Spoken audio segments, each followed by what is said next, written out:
Well, that was a unique night as well, and one that I hope I never experience again. First of all, thankful that DeMar is doing well and thriving and playing football again, but more importantly, healthy and with us, because that was certainly a scary, scary event. And one that as a coach, you never think you'd experience when you sign up for a job. What I really tried to execute that night was following through on what I pretty much start every season with our team. And in our first team meeting is communicating to the players that their health and safety is number one, above, believe it or not, winning games. And so when DeMar went down that night, you could tell pretty early that something wasn't like a normal injury. Something was different.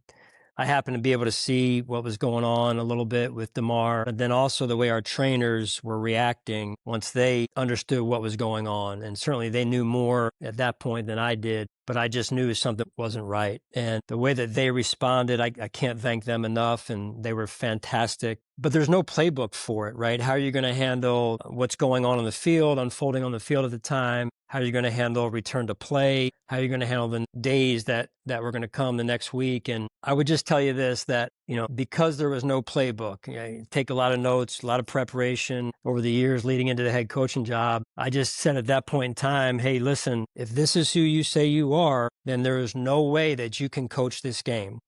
So whether that game was going to go on or not, Sean McDermott was not going to coach that game the rest of the night because of who I said that I was and what I was about. That's the follow through to me on leadership, right? Yeah.